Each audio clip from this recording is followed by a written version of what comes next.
అలిపిరి పాదాల చింత కొబ్బరికాయలు కొట్టి శ్రీవారికి కృతజ్ఞతలు తెలిపిన జనసేన. హాజరైన ఉమ్మడి చిత్తూరు జిల్లా జనసేన అధ్యక్షులు పసుపులేటి హరిప్రసాద్, నగర అధ్యక్షులు రాజారెడ్డి తదితరులు.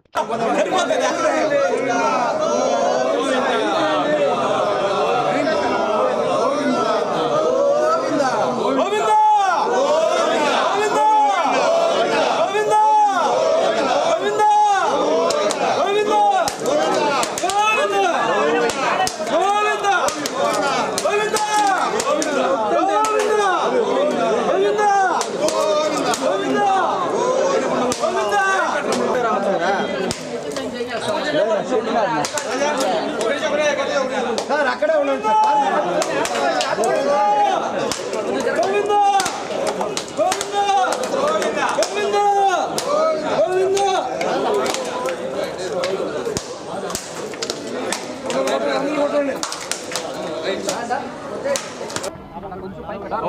ఓం నమో వెంకటేశాయ.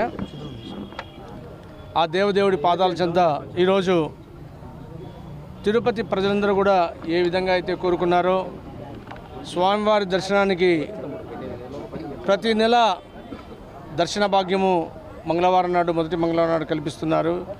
అది గత 5 సంవత్సరాలుగా తిరుపతి ప్రజలు కోల్పోయారు. ఆ విషయాన్ని పవన్ కళ్యాణ్ గారు, మన ప్రియతమ ముఖ్యమంత్రి చంద్రబాబు నాయుడు గారు ఏ రోజైతే ఎన్నికల ముందు వాగ్దానం చేశారో తిరుపతి ప్రజలకు తిరిగి ఆ దేవదేవుడి యొక్క దర్శన భాగ్యం కల్పిస్తామని పవన్ కళ్యాణ్ గారు ఆ రోజు మాట ఇచ్చారు. ఈరోజు బోర్డు మొట్టమొదటి నిర్ణయాల్లోనే తిరుపతి ప్రజల అభీష్టం మేరకు ఈరోజు తిరుపతి ప్రజలకు ప్రతి మంగళవారం, మొదటి మంగళవారం దర్శనం ఇవ్వడం ఎంతో ఆనందదాయకం. ఇక్కడ అత్యధిక మెజారిటీతో ఆరణి శ్రీనివాసులు గారిని ప్రజలు గెలిపించారు.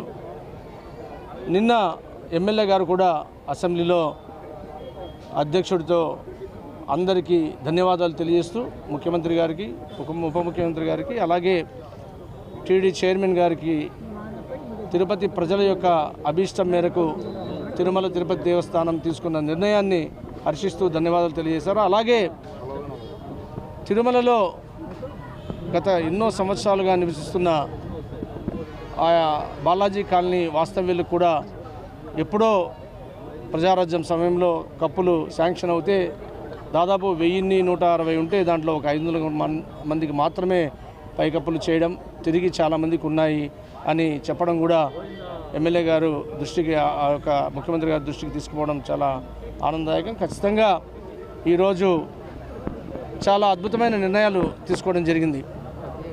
తిరుమల తిరుపతి దేవస్థానం మొదటి మీటింగ్లోనే ఇక్కడ మనం చూసుకుంటే ఒబరాయి వాళ్ళు పెట్టిన ముంతాజ్ హోటల్ అనేది ఆ దేవుడి పాదాల చెంత ముంతాజ్ హోటల్ అనే 5 స్టార్ హోటల్. అంటే 5 స్టార్ హోటల్లో మద్యము, మాంసము అన్నీ దొరుకుతాయి. అటువంటిది పెట్టడాన్ని మొట్టమొదటి కొరడా జులిపిస్తూ వైఎస్ఆర్సీపీ తీసుకున్న నిర్ణయానికి కొరడా జులిపిస్తూ దాన్ని వెనక్కి తీయడం కూడా ఎంతో ప్రజలు ఆనందదాయకంగా ఉన్నారు.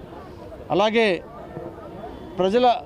మన చైర్మన్ గారు కూడా మన జిల్లా వాస్తవ్యులు కాబట్టి తిరుపతి, తిరుమల స్థానికుల యొక్క మనోభావాలకు అనుగుణంగా డెసిషన్స్ అన్నీ కూడా తీసుకునే విధంగా, అలాగే అన్ని మతస్థుల్ని కూడా ఉద్యోగం టీటీడీ కాకుండా ఒకవేళ ఇక్కడ తీసేసిన తర్వాత వేరే వాళ్ళ ఉద్యోగం దెబ్బతినకుండా వేరే ప్రభుత్వ దీంట్లో వాళ్ళకు ఉద్యోగాలు ఇవ్వాలని చెప్పడం కూడా ఎంతో ఆనందదాయకం. ఖచ్చితంగా పవన్ కళ్యాణ్ గారు ఏదైతే మాటలు చెప్పారో ఎలక్షన్ ముందర అవన్నీ ఒక్కటొక్కటిగా తీర్చుకుంటూ వస్తున్నారు. తిరుపతిలో కూడా ఆయన ఇచ్చిన మాట ప్రకారమే ఈరోజు జరిగింది.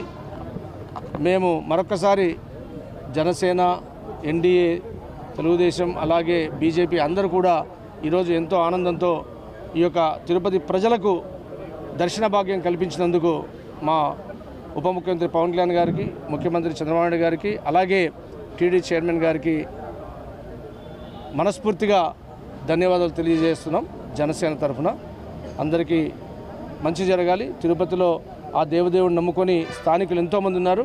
అందరికీ కూడా మంచి జరగాలని, అలాగే యాత్రలకు ఇంకొక అద్భుతమైన నిర్ణయం తిరుమల తిరుపతి దేవస్థానము తీసుకున్న అద్భుతమైన నిర్ణయము 2-3 గంటల్లోనే.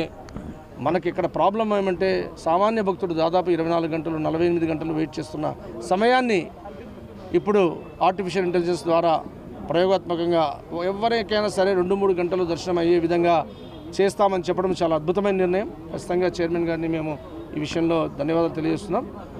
రాబో రోజుల్లో అన్ని మంచి రోజులు, భక్తుల రోజులు, ప్రజల రోజులు. జై జనసేన, జై పవన్ కళ్యాణ్, జై హింద్. ఆర్సీపీ ఏ రోజు అధికారంలోకి వచ్చిందో గడిచిన 5 ఏళ్ళు తిరుమలని భ్రష్టు పట్టిస్తూ దళారీ వ్యవస్థను పెంచి పోషిస్తూ కొండని ఒక దళారీ క్షేత్రంగా మార్చేసినటువంటి వైసీపీ ఆ యొక్క ప్రభుత్వపు నీచపు రాజకీయాలని చూసి ప్రజలు విసిగిపోయి ఈరోజు ఎన్డీఏ కూటమికి విజయాన్ని అందించిన వెంటనే పవన్ కళ్యాణ్ గారు తిరుపతిలో ఏదైతే మాట ఇచ్చారో మాట నిలబెట్టుకునే విధంగా తిరుపతి శాసనసభ్యులు ఆర్ఎన్ శ్రీనివాసులు గారు ఏదైతే తిరుపతి ప్రజలకి ఆ రోజు మాట ఇచ్చారో ఆ మాట నిలబెట్టుకునే విధంగా నెలలో 2వ మంగళవారం స్థానికులకి దర్శన భాగ్యం కల్పిస్తామని చెప్పిన వెంటనే తిరుమలలో పాలక మండలి ఏర్పడిన మొదటి పాలక మండలి సమావేశంలోనే ఈ నిర్ణయం తీసుకోవడం చాలా ఆనందకరంగా ఉంది. తిరుపతి ప్రజలందరూ కూడా రాష్ట్ర ముఖ్యమంత్రి చంద్రబాబు నాయుడు గారికి, ఉప ముఖ్యమంత్రి పవన్ కళ్యాణ్ గారికి, అదేవిధంగా తిరుపతి ఎమ్మెల్యే ఆర్ఎన్ శ్రీనివాసులు గారికి, TTD board chairman BR Naidu గారికి, ప్రతి ఒక్కరు తిరుపతి ప్రజలందరూ కూడా ధన్యవాదాలు తెలియజేస్తూ ఈ యొక్క తిరుపతి ప్రజలకి దర్శన